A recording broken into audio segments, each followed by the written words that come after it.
어, 우리가 이 시편의 말씀을 읽을 때에는 이 시편을 작사한 그러한 기자의 마음과 우리가 이 공명을 맞추는 게 참으로 필요한 것 같아요. 특별히 지금 우리가 그 시편 56편 말씀을 보고 있는데 이 시편 앞에 50편 말씀서부터인가요? 50편 말씀서부터 시작해서 계속적으로 51편 말씀서부터네요. 다윗에 대한 그런 다윗의 보통 때도 아니고요. 위기 상황에 있었을 때에 있었던 그러한 사건들을 하나씩 이렇게 계속 그 말씀하고 있는 게 바로 우리가 지금 시편 51편서부터 우리가 보고 있는 말씀입니다. 우리 51편에서는 다윗이 밧세바와 동침한 후에 그의 죄에 대하여 하나님께서 말씀하셨었죠. 그리고 또 우리 시편 52편에서는 에돔 사람 도액이 가갖고 이 85명의 선지자들을 죽이고 또 그 다윗이 그러한 사건 가운데에서 위협에 처하였을 때에 있었던 그러한 시편이 바로 이 시편 52편의 그러한 말씀이었었고요. 또한 우리가 시편 그 54편의 말씀도 십사람들이 다윗에게 그 사울에게 다윗이 이곳에 숨었다는 것을 알려줌으로 하면 다윗의 인생에 가장 어떻게 보면 두려운 그러한 순간에 있었던 그러한 사건이었었죠. 그리고 또 오늘 보는 이 말씀도 다윗이 가드에서 블레셋인에게 잡혔을 때 지금 이게 그 사무엘상 21장, 22장, 23장 이 말씀이 그냥 요게 쫙 그 관련된 그러한 말씀들이 지금 나오고 있는 겁니다. 지금 사울에게 쫓기면서 있었던 그러한 사건들, 다윗에게 어려운 그러한 부분들에 대해 어려운 그러한 사건 속에서 다윗이 하나님 앞에 기도하고 있는 그러한 시편이 바로 우리가 지금 시편 50편 이후에 나와 있는 그러한 말씀이죠. 또 우리 주일날 말씀도 사실 그러한 말씀입니다. 다윗이 사울을 피하여서 불 속에 들어가 있을 때, 불에 들어가 있을 때 얼마나 답답했을까요? 그렇죠. 이게 바로 저희가 주일날 보는 말씀인데 오늘 말씀 시편 56편 말씀도 다윗에게는 참으로 이게 위기의 상황입니다. 이 시편의 말씀을 볼 때는 왜 다윗이 이렇게 하나님 앞에 기도할 수밖에 없었는가? 왜 이렇게 다윗이 하나님 앞에 간구할 수밖에 없었는가? 우리가 이 시편을 다윗의 입장에서 보게 되면 또 어떻게 되겠습니까? 우리가 이러한 상황이 사실은 너무 비슷한 상황들이 많거든요. 그러한 상황 속에서 우리가 어떻게 이러한 상황을 하나님 앞에 간구하며 이겨내야 될지를 이 시편들을 통해서 우리에게 알려주시는 겁니다. 그냥 이 시편을 보고 나서 다윗이 어려웠네, 이랬었네 이게 아니고 이 시편의 말씀들이 처하였던 그러한 상황들이 우리의 상황 속에서 이러한 상황들을 만날 때 어떻게 우리의 믿음을 지켜야 될지 오늘 말씀도 바로 그것입니다. 오늘 말씀도 우리 오늘 그 시편 56편을 보게 되면 이 표제어가 참 오늘 깁니다. 이게 그 세 부분으로 표제어도 나누어질 수 있어요. 첫 번째는 다윗의 믹담시라고 합니다. 이 믹담시 하니까 이게 도대체 이게 무슨 시인가라는 그런 생각이 들어요. 그렇죠. 이게 믹담시라는 게 이 믹담이라는 게 명확하지 않습니다. 뜻이 한 두 가지 정도로 다 그런데 생각을 하는데요. 하나의 이 믹담이라는 뜻을 가리다라는 그러한 뜻으로 다 이것을 생각합니다. 이게 가리다라는 그런 단어에서 왔다고 생각해갖고 그래서 다윗의 믹담시하게 되면 죄를 가리우는 그러한 시, 속죄에 대한 그러한 시를 믹담시라고 생각을 하기도 하고요.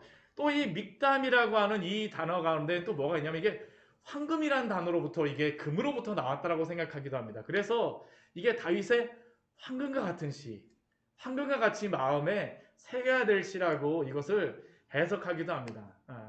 근데 이 시편 같은 경우에는 그 고난 가운데에 하나님 앞에 기도하는 거기 때문에 우리가 어떻게 우리의 마음속에 새겨야 될지 참 우리에게 도움이 되는 그러한 시입니다. 그리고 그 뒤에 말씀을 보게 되면 이게 또 이 표제어에서 나오는데 이거는 정말 해석조차도 아예 불가입니다. 해석조차도 불가죠. 인도자를 따라 요낫 엘렘 르옥임에 맞춘 노래. 이게 도대체 무슨 뜻인가요? 이게 인도자를 따라서 요낫 엘렘 르옥임에 맞춘 노래. 이거 진짜 시편에서 이렇게 완전히 히브리어 자체를 원어 자체를 이렇게 적는 경우가 앞에 표제어가 거의 없는데요. 오늘 같은 경우에는 아예 그냥 이것을 요낫 엘렘 르옥임이라 그래갖고 이 상황을 말합니다. 이게 무슨 의미냐면요. 요낫이라는 게 이게 요나하고 같습니다. 요나. 우리 선지자 요나 있잖아요. 요나하고 같은 단어입니다. 그게 요낫이라는 이 단어, 요나라는 뜻이 무엇이냐면요. 비둘기라는 뜻입니다. 비둘기. 네. 비둘기. 그리고 이 엘렘이라고 하는 이 뜻은 침묵 고요함이라는 그러한 의미입니다. 비둘기가 고요해요. 그리고 르오김이라고 하는 뜻은 어떤 뜻이냐면 멀리 떨어진 먼 뭐 이런 뜻입니다. 그러니까 이것을 전체적으로 해석해 본다면 멀리 떨어져 있는 침묵의 비둘기. 우리 권사님 요즘에 되게 찾아오는 비둘기는 절대 침묵하지 않아요. 그렇죠? 너무나도 시끄러운데 지금 오늘 그 시편의 이것은 그렇지 않아요. 정말 멀리 떨어져 갖고 침묵 가운데에 있는 비둘기. 이것은 한 어느 정도로 다 생각을 할까요? 이게 제가 예전에 그 직장에 다닐 때에 정말 그때 제가 팀장이 되고 나서 너무 힘들었었거든요. 너무 힘들었었는데 출근도 진짜 아침 6시에 나가갖고 집에 들어오면 맨날 밤 넘겨서 들어와갖고 저희 큰딸이 저한테 아빠 내일 보자 그렇게 인사를 했는데 그게 그날 보는 게 아닙니다. 그날 아침에 내일 보자가 보지도 않아요. 말만 하면 그래 그러고 저 들어가면 그게 내일 보자의 그런 의미였습니다. 그리고 그것뿐만 아니고 회사에서 여러 가지 그러한 일들이 제 위에 계시던 분이 막 좌천돼가고 제 밑으로 오고 그러니까 보통 진짜 뭐 일이 아니었었죠. 그러니까 거기 그 회사에 가서 앉아있게 되면 그렇게 한 3년을 지냈었는데 정말 답답함 이걸 어디서부터 해결을 해야 되나 처음에 했었는데 나중에는 그렇게 지내다 보니까 무슨 생각이 났었냐면요. 그 낚시를 별로 다녀보지도 않았는데 야 낚시 한번 가봤으면 좋겠다 라는 그러한 생각이 들었습니다. 오늘 다윗의 상황이 이런 것이에요. 네. 멀리 떨어져 있는 침묵의 비둘기처럼 이 상황을 한번 떠났으면 좋겠다라는 게 지금 다윗의 마음 가운데 드러나고 있죠. 저는 오늘 새벽에 보았던 그 55편 6절 말씀에 다윗이 또 이렇게 고백을 했었잖아요. 6절 말씀 보게 되면 나는 말하기를 만일 내게 비둘기같이 날개가 있다면 날아가서 편히 쉬리로다. 피난처에 가서 쉬리로다. 이게 55편하고 그래서 56편 말씀 이게 저는 이게 연관되어 있는 그러한 의미가 그 55편에는 명확하게 그 표제어가 나와 있진 않지만 이게 다 연관되어지는 그러한 부분이 있다라고 생각을 하는데요. 근데 지금 다윗이 이렇게 멀리 날아가서 침묵의 비둘기처럼 쉬고자 하는 그러한 장소가 어딘지 아십니까? 블레셋입니다. 블레셋. 그 다음에 그게 나오고 있죠. 우리 그 56편 우리 뒷부분에 또 다른 표제가 마지막 표제를 보게 되면 다윗이 가드에서 블레셋인에게 잡힌 때에 다윗이 사울에게 너무나도 쫓겨갖고 힘이 드니까 적국인 블레셋에 정말 도망갔던 게 바로 이 사건입니다. 그러니까 이 시편의 그러한 느낌이 조금 이게 오시나요? 이 배경을 알게 되면 다윗이 어떠한 상황 가운데서 이 시편을 적었는지를 알 수 있습니다. 그런데 그 피난처를 블레셋으로 알아서 비둘기같이 침묵의 비둘기처럼 나는 조용히 거기 가서 그냥 숨어 있을 거야 했는데 조용히 있을 수 있었을까요? 아니요. 그렇지 않다라는 게 오늘 시편에서 다윗이 고백하고 있는 것이죠. 우리 1절 말씀을 보십시오. 다윗이 이렇게 기도해요. 하나님이여 내게 은혜를 베풀어 주시옵소서. 정말 그 블레셋에서 피난처가 되어졌다면 하나님 좋은 곳에 보내주셔서 감사합니다 이래야 되는데 지금 그곳에서 고백은 내게 은혜를 베푸소서라는 게 다윗의 고백입니다. 지금 이 상황은 어떠한 상황일까요? 하나님의 은혜가 필요해요. 왜냐하면 지금 여기는 사자굴이기 때문입니다. 사자굴이에요. 호랑이 굴이죠. 지금 뒤에 말씀 보십시오. 1절 말씀 보십시오. 사람이 나를 삼키려고. 우리 2절 말씀도 한번 보십시오. 내 원수가 종일 나를 삼키려 하며. 지금 다윗은 그 침묵의 비둘기처럼 그곳에 가서 가만히 진짜 아무것도 아닌 것처럼 쉬고 싶은데 막상 가보니까 여기는 사자들이 득실되고요. 호랑이가 득실되는 데가 바로 이것입니다. 다 나를 지금 삼키려고 합니다. 삼키려고 해요. 나를 종일 치며 나를 압제하고 있는 그러한 상황입니다. 얼마나 힘들면 이랬을까요? 이 배경을 우리가 한번 그 사무엘상에서 한번 같이 한번 보는 게 한번 필요합니다. 우리 사무엘상 우리 말씀을 같이 한번 보도록 할까요? 제가 그 어제도 한번 이 잠깐의 배경을 보았지만 우리 말씀을 보면서 우리 한번 이 다윗의 그 마음을 한번 우리가 보면서 이런 가운데에서 다윗이 이 시를 기록을 했구나. 하나님께서 영감을 주셔서 기록하게 하셨구나라는 것을 한번 저희가 한번 보기를 원합니다. 우리 사무엘상 21장 우리 9절 말씀에 보게 되면 이렇게 나와 있죠. 21장 9절 우리 10절 말씀을 같이 한번 읽어보도록 하겠습니다. 제사장이 이르되 내가 엘라 골짜기에서 죽인 블레셋 사람 골리앗의 칼이 보자기에 쌓여 에봇 뒤에 있으니 내가 그것을 가지려거든 가지라. 여기는 그것밖에 다른 것이 없느니라 하는지라. 다윗이 이르되 그 같은 것이 또 없나니 내게 주소서 하더라. 그날에 다윗이 사울을 두려워하여 일어나 도망하여 가드왕 아기스에게로 가니. 지금 이것은 노베에 있던 제사장 아히멜렉에게 가갖고 진설병을 얻어먹고 나서 그 다음 이 지금 아히멜렉에게 그 요구하는 것입니다. 사실은 다윗이 진설병을 먹기 위해서 갔다라기보다는 다른 목적이 있었어요. 그것이 무엇입니까? 골리앗의 칼을 사실은 가지러 간 것이죠. 골리앗의 칼을 가지러 갔어요. 골리앗의 칼이 지금 이게 무기도 될 뿐더러 다윗의 마음속에 한 가지 계획이 있었기 때문이죠. 이 칼을 가지고 블레셋으로 도망가야 되겠다. 왜 그랬을까요? 이것을 가져가갖고 블레셋의 그 가드왕 아기스와 함께 지금 무엇인가 딜을 하려고 하는 겁니다. 지금 그 다윗이 사울에게 쫓기고 있지만 이 블레셋 사람들이 다윗이 지금 쫓기고 있다라고 생각할지 안 할지 잘 모르는데 지금 그러한 상황 속에서 그 골리앗의 칼을 가져가게 되면 그들이 뭐라고 생각할까요? 무엇인가 얘가 우리랑 협상을 하러 왔구나. 뭔가를 할 수 있다라고 다윗이 머릿속에서 탁 떠오른 것이죠. 그러니까 어떻습니까? 우리 10절 말씀 보게 되면 그날입니다. 그날에 그 칼을 가지는 그날에 다윗이 사울을 두려워하여 일어나 도망하여 가드왕 아기스에게로 가니. 이 칼이 자신은 이제 사울의 편이 아니라 사울에게 쫓기는 자로 블레셋의 편이 될 수 있다는 것을 증명하리라고 기대하고 한 것이죠. 어찌 보면 다윗에게 이 골리앗의 칼은 비둘기 날개라와 같습니다. 이것 가지고 가면 내가 여기서 편히 쉴 수 있어. 그런데 문제는 무엇일까요? 다윗이 기대했던 것과 완전히 반대로다 이게 상황이 진행이 되어져 버리죠. 그 뒤에 우리 11절 말씀 우리 보게 되면 무엇이라고 우리 말씀하고 있습니까? 우리 11절 말씀도 같이 한번 읽어볼까요? 아기스의 신하들이 아기스에게 말하되 이는 그 땅의 왕 다윗이 아니니까 우리가 춤추며 이 사람의 일을 노래하여 이르되 사울이 죽인 자는 천천히요 다윗은 만만이로다 하지 아니하였나이까 한지라. 다윗은 이것을 가져가게 되면 그래도 적어도 어느 정도 환영은 받고 망명은 할 수 있겠다라고 생각하는데 지금 이 사람들이 오자마자 하는 게 무엇입니까?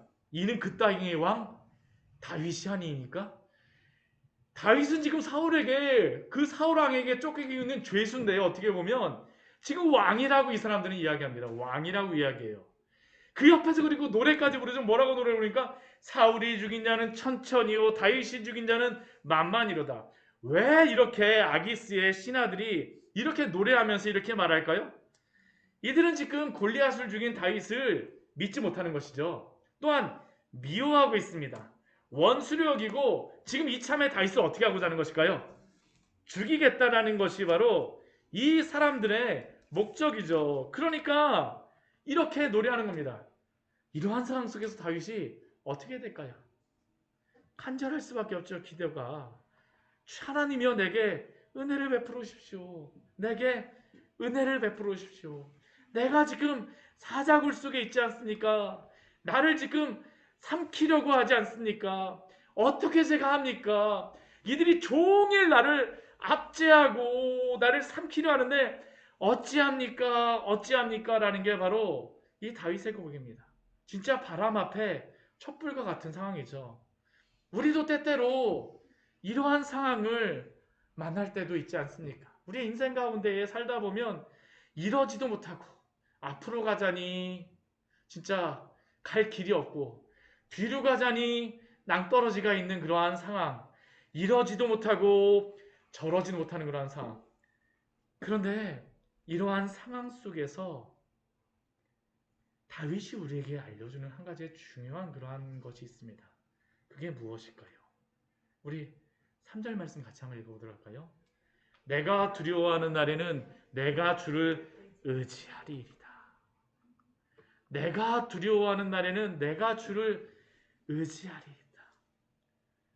다윗은 바로 이때가, 이렇게 두려워하는 때가 바로 주를 의지해야 될 때임을 고백하고 있는 것입니다. 우리도 그렇지 않은가요? 두려운 때가 언제일까요? 주님을 의지할 때입니다. 주님을 의지할 때예요. 두려울 때가 우리의 정신을 잃을 때가 아니라, 혼비백산할 때가 아니라 주님을 의지할 때입니다. 이게 바로 호랑이 굴 속에 들어가도 정신만 차리면 살 수 있다는 것이죠. 그리스도인이 정신을 차린다는 것은 다른 게 아닙니다. 주님을 의지하는 것이 바로 정신을 차리는 것이죠. 이게 바로 다윗이 이 상황 속에서 우리에게 알려주는 그러한 놀라운 것이죠. 우리가 여러 가지 어려운 상황을 만났을 때 주님 의지하십시오. 여러 가지 상황 속에서 정신을 못 차릴 때에 주님 의지하십시오. 이게 오늘 다윗을 통하여서 주님이 우리에게 알려주시는 것입니다. 우리에게 알려주세요. 그냥 적어놓으신 게 아닙니다. 이러한 상황 속에 있을 때 나를 의지하라는 것이죠. 나를 의지하라. 그러면 이렇게 다윗이 의지하는 그 하나님은 어떠한 하나님이신가? 어떠한 하나님이신가? 다윗이 그렇게 고백을 하죠. 우리 4절 말씀 같이 한번 읽어볼까요? 내가 하나님을 의지하고 그 말씀을 찬송하러 올지라. 내가 하나님을 의지하였은즉 두려워하지 아니하리니. 왜요? 혈육을 가진 사람이 내게 어찌하리이까? 하나님은 혈육을 가진 사람과 본질적으로 다른 분이라는 것을 기억하십시오. 우리가 이것을 기억해야 되죠. 다윗은 바로 지금 이 절체절명의 순간, 비록 그가 위기에 있지만 그러나 혈육을 가진 사람이 자신을 어떻게 할 수 없다는 것을 분명히 바라보게 되어지는 것입니다. 하나님이 주신 그러한 지혜죠. 하나님이 깨닫게 하시는 그러한 담대함입니다. 때로 우리가 잊어버리게 되면 우리는 어떠한 일이 발생합니까? 사람 두려워하게 되지 않습니까? 사람 쫓아가게 돼요. 어떡하지? 어떡하지? 이 사람의 나의 모든 생사여탈권을 가지고 있는 것처럼 착각을 하거나, 아니면 이 사람을 놓치면 정말 큰일이 난다라고 해서 어떻게 합니까? 바지가랑이라도 갖고 그냥 끝까지 의지하려고, 이 사람 그냥 왔다 갔다 하면서 이 사람 눈치 보고 저 사람 눈치 보려고 하지 않습니까? 그러나 우리가 그때 기억해야 될 것이 무엇입니까? 하나님이 어떠한 분이신가죠? 하나님이 어떠한 분이신가? 혈육을 가진 사람이 어찌하리까? 우리는 사람 앞에 서야 되는 것이 아니라 하나님 앞에 서야 되는 사람임을 기억해야 합니다. 기억해야 합니다. 이게 바로 다윗의 그러한 위기를 통하여서 하나님께서 우리에게 말씀하여 주시는 것입니다. 그러나 하나님이 어떠한 분이신가를 그가 의지하지만 그의 상황은 어떡할까요? 변하지 않았어요. 우리 5절 6절 한번 보십시오. 그들이 종일 내 말을 곡해하고 있습니다. 아까 그 어떻습니까? 나 골리앗 칼 가지고 왔어 그랬는데 그 사람들이 오자마자 하는 말이 무엇입니까? 이 사람이 다윗 왕이 아니니까, 우리 아까 그렇게 말하잖아요. 그렇죠? 이 사람이 왕으로서 이 사람이 그 땅의 왕 다윗이 아니니까 하면서 다윗의 말을 교묘하게 비틀어 버리죠. 교묘하게 비틀어 버립니다. 다윗의 말을 종일 곡해합니다. 다윗은 이들에게 정말 그 비둘기와 같이, 고요한 비둘기와 같이 숨으러 왔는데 이들은 다윗의 그러한 말을 믿지도 않고요, 곡해하고 왜곡하면서 다윗을 조롱하죠. 그들의 생각은 사악하죠. 악합니다. 정말 악해요. 어떻게 합니까? 우리 6절 말씀 보게 되면 그들은 지금 다윗의 생명을 엿보고 있습니다. 다윗의 그 뒤 발꿈치를 계속 숨겨서 쳐다보고 있어요. 조금이라도 흔들려봐라. 조금이라도 흔들려봐라. 흔들리게 되면 어떻게 할까요? 3km 가겠죠. 3km 가겠죠. 언제든지 기회를 호시탐탐 여기는 상황 속에 지금 다윗은 있는 겁니다. 이러한 상황 속에 있죠. 그러나 이렇게 상황이 변하지 않는다 할지라도, 그러나 우리가 그때에 가져야 될 것이 무엇입니까? 하나님이 어떠한 분이신가를 또 기억해야 돼요. 오늘 말씀을 보게 되면 하나님이 어떠한 분이신가를 다윗은 그 상황 속에서 계속 기억합니다. 우리 7절 말씀 보십시오. 그들이 그렇게 왜곡하며 곡해하며 악을 행하고 있는데 다윗은 무엇이라고 하나님께 기도합니까? 악을 행하고야 어찌 안전하오리까? 하나님이여 분노하사 무백성을 낮추소서. 사실은 지금 다윗이 그들에게 목숨이 경각에 달려있는 상황 속에서도 다윗은 그들이 안전할 수가 없다라고 말합니다. 왜 그럴까요? 하나님이 공의로우시기 때문이죠. 공의로우신 하나님께서 그 공의를 따라 행하실 것을 다윗은 기대하고 있는 것입니다. 하나님을 의지하는 것이죠. 하나님을 놓지 않아요. 이게 위기 속에서 있을 때에 우리가 항상 이것을 기억해야 됩니다. 하나님을 의지하는 것, 하나님이 어떠한 분인가를 기억해야 됩니다. 공의의 하나님, 그 하나님께서 그 공의에 따라서 행하실 것을 기대하는 겁니다. 그러나 하나님의 그 백성을 향하여서 하나님께서는 어떠한 은혜를 베풀으실까요? 우리 8절 말씀 참 은혜로운 그런 말씀입니다. 우리 8절 말씀 같이 한번 읽어보도록 할까요? 나의 유리함을 주께서 계수하셨사오니 나의 눈물을 주의 병에 담으소서. 이것이 주의 책에 기록되지 아니하였나이까. 하나님은 어떠한 하나님이실까요? 이 위기 속에서 아시는 하나님이십니다. 다 아세요. 지금 유리함이라는 게 무엇입니까? 여기저기 막 다니는 것이죠. 비둘기처럼 막 와서 피난처 삼으려고 왔는데, 유리하여서 왔는데 참 어려워요. 그러나 이 상황 속에서 하나님 어떻게 하실까요? 다 계수하고 계세요. 다 알고 계십니다. 지금 이 상황 속에서 두려움에 또한 여러 가지 고난 가운데에 눈물을 흘리고 있는 그 다윗의 눈물도 어떻게 할까요? 하나님이 알고 계세요. 나의 눈물을 주의 병에 담으소서. 이 주의 병이라고 하는 것은 병이 아닙니다. 이 가죽 부대예요. 그러니까 포도주를 그 가죽 부대에 담듯이 하나님 나의 눈물을, 내가 이 고난 속에서 흘리고 있는 이 나의 눈물을 주의 병에 담아 주시옵소서. 아시는 그 하나님께 다윗이 간구하고 있는 것 아닙니까? 예수님께서 이렇게 말씀하셨죠. 누가복음 12장 7절 말씀에 보게 되면 너희에게는 심지어 머리털까지도 다 세신 바 되었나니 두려워하지 말라. 너희는 많은 참새보다 귀하니라. 귀하니라. 유리하는 것과 같은 그 다윗의 그 머리털 하나까지도 다 세신 하나님. 또한 우리가 여러 가지 고난 가운데 있을 때에도, 우리가 눈물 가운데 있을 때에도, 고난에 처하여서 침묵 가운데에 눈물만 뚝뚝 흘릴 때에도 하나님은 다 아시고 두려워하지 말라라고 오늘도 우리에게 말씀하여 주시는 줄 믿습니다. 정말로 놀라운 것이죠. 그리고 그가 이렇게 고백합니다. 이것이 주의 책에 기록되지 아니하였나이까. 하나님께서 다 기록해서 알고 계신다는 겁니다. 하나님께서 알고 계세요. 얼마나 위로가 됩니까? 얼마나 위로가 되어집니까? 사실 우리가 이 시대 가운데에 참 외롭다라는 그러한 생각이 들 때가 언제냐 하면, 아무도 나를 잘 모른다라고 생각했을 때, 이 세상에 나만 홀로 있는 것 같다라고 생각했을 때. 그러나 잊지 마십시오.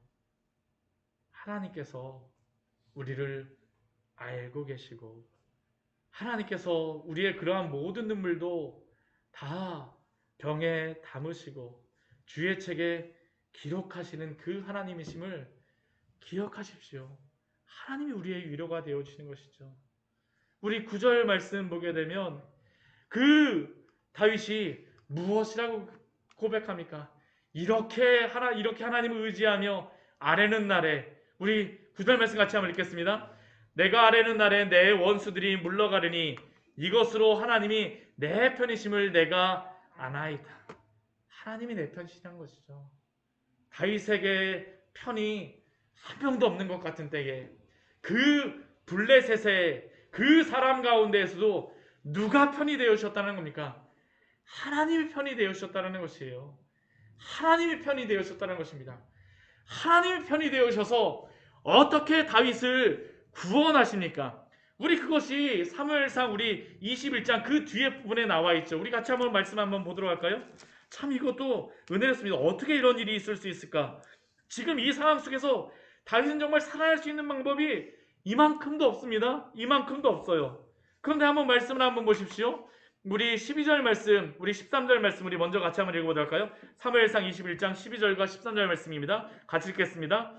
다윗이 이 말을 그의 마음에 두고 가드왕 아기스를 심히 두려워하여 그들 앞에서 그의 행동을 변하여 미친 채하고 대문짝에 그적거리며 침을 수염에 흘리매.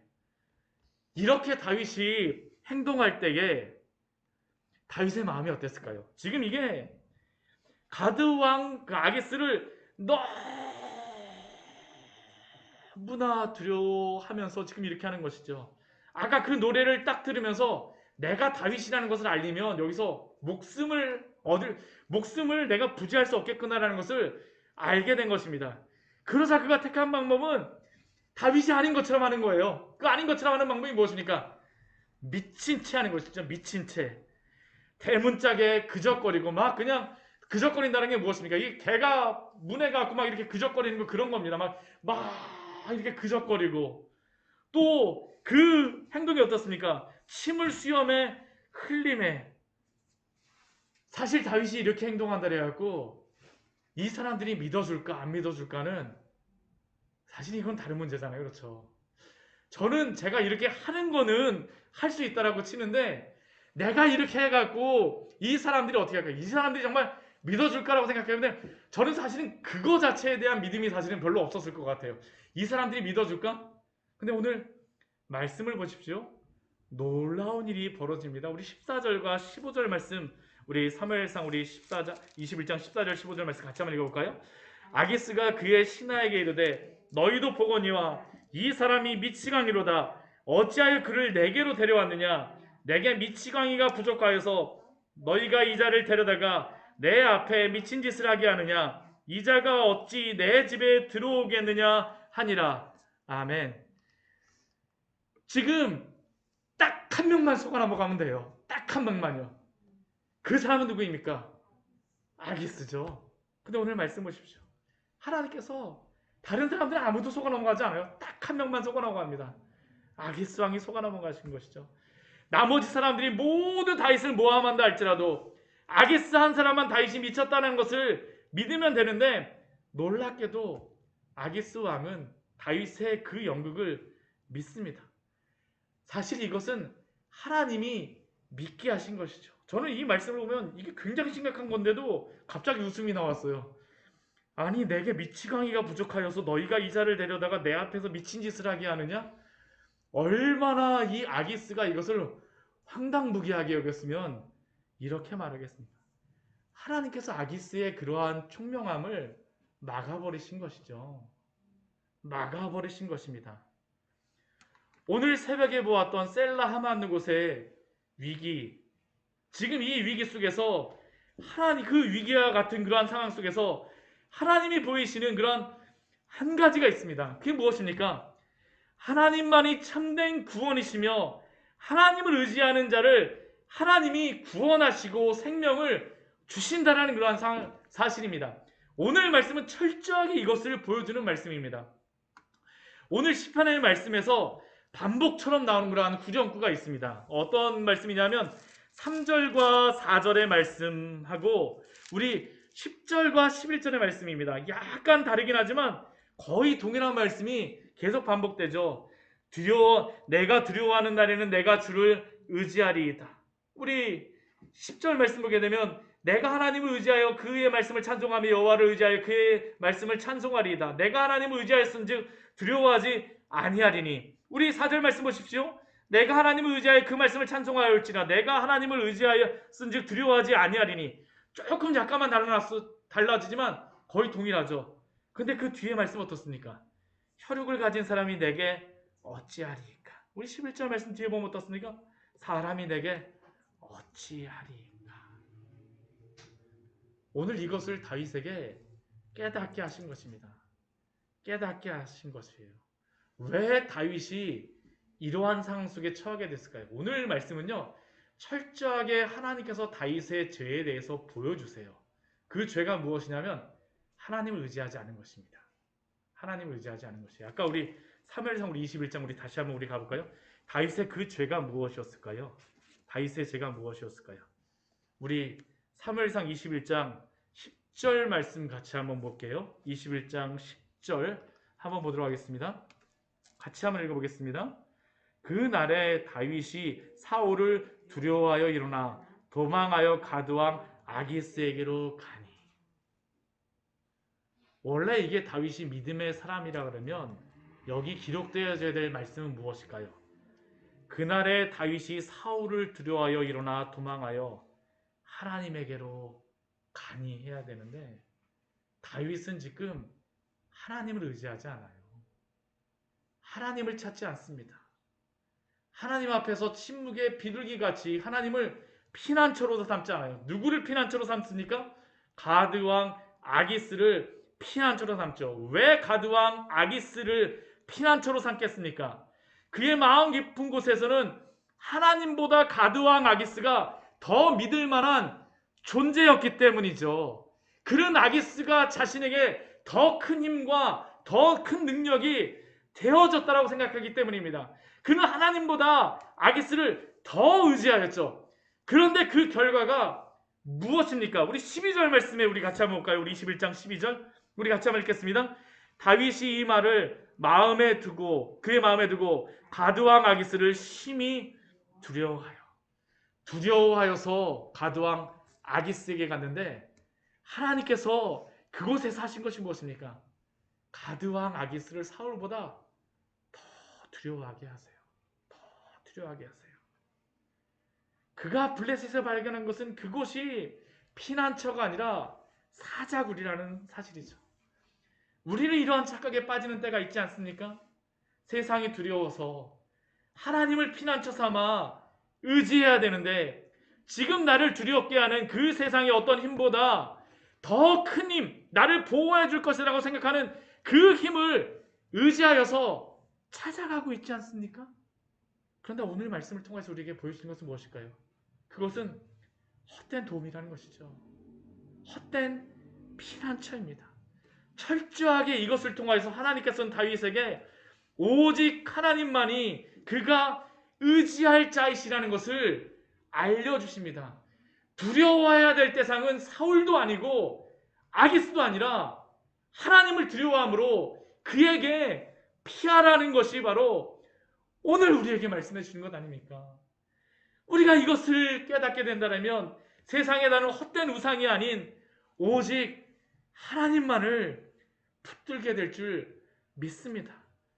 왜냐하면 하나님만이 우리의 참된 생명이 되시기 때문이죠. 오늘 그래서 56절 우리 시편 56편 13절 마지막 그의 고백이 바로 이 고백입니다. 우리 12절 말씀 보게 되면 하나님이 내가 주께 서원함이 있사온즉 내가 감사제를 주께 드리리니. 우리 13절 말씀 우리 56편 13절 말씀 우리 같이 한번 읽어보도록 할까요? 주께서 내 생명을 사망에서 건지셨습니다. 나로 하나님 앞 생명의 빛에 다니게 하시려고 실족하지 아니하게 하지 아니하셨나이까.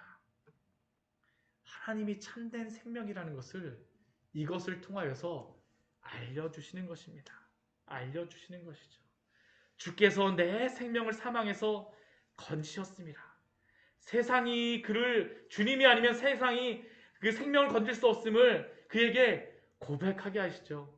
세상을 의지하여서 생명을 얻는 것이 아니라 주님을 의지할 때 생명을 얻고 생명의 빛에 다니며 실족하게 아니하심을 오늘 다윗을 통하여서 우리에게 알려주심 아닙니까? 바로 이것이죠. 바로 이것이죠. 그리고 이것은 바로 예수 그리스도를 우리로 하여금 믿게 하심으로, 성령께서 우리로 하여금 믿게 하심으로 말미암아 우리 가운데 일어난 일 아닙니까? 요한복음 5장 24절 말씀에서 예수님께서는 예수님을 의지할 때 무엇이라고 말씀하십니까? 요한복음 5장 24절 이렇게 예수님께서 말씀하시죠. 내가 진실로 진실로 너희에게 이르노니 내 말을 듣고 또 나 보내신 이를 믿는 자는 영생을 얻었고 심판에 이르지 아니하나니 사망에서 생명으로 옮겼느니라. 우리가 예수 그리스도를 통하여서 사망에서 생명으로 옮겨진 자가 되어진 줄 믿습니다. 이것이 바로 세상을 의지하는 것이 아닌 우리 주님을 의지하고 우리 주님을 믿을 때 일어나게 되어지는 변화죠. 또한 우리 요한복음 8장 12절 말씀은 또한 예수님께서 이렇게 말씀하십니다. 예수께서 또 말씀하여 이르시되 나는 세상의 빛이니 나를 따르는 자는 어둠에 다니지 아니하고 생명의 빛을 얻으리라. 주께서 나로 하나님 앞 생명의 빛에 다니게 하시려고 실족하지 아니하게 하지 아니하셨나이까. 우리가 예수님을 믿고 변화되었을 때 이전에는 세상이 우리의 생명을 유지하게 하고 세상의 사람들을 따라가게 되면 그 어떤 힘을 얻고 생명을 얻고 더 풍요롭게 된다라고 하지만 그러나 우리가 예수님을 믿고 변한 게 무엇입니까? 더 이상 그게 우리의 힘이 아닙니다. 더 이상 그게 우리의 목적이 아니죠. 이제는 세상의 빛을 따라서 가는 게 아니라 주 예수 그리스도의 빛에 다니게 하셨기에 날마다 주님 의지하시는 우리 귀한 성도님들 되시기를 축원합니다. 정말 이러한 은혜에 따라서 우리 살기를 소원합니다.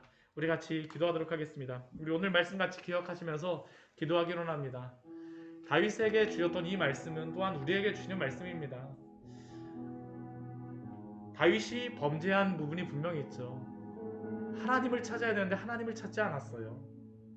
마지막에 이제 그 위기에 가서야 내가 의지할 분이 하나님이라는 것을 알게 하신 것입니다.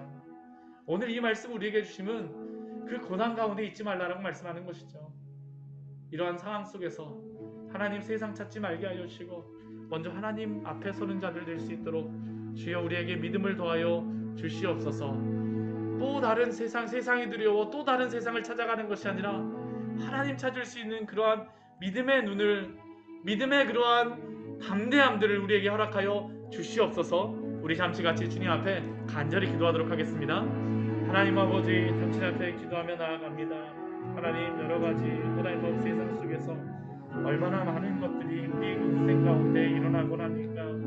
때로는 이것저것 하나님 아버지 벌어지게 되어지면 하나님 아버지 두렵고 무서울 때도 있고 하나님 그러한 상황 속에서 하나님 아버지 정신을 못 차릴 때도 하나님 아버지 있습니다.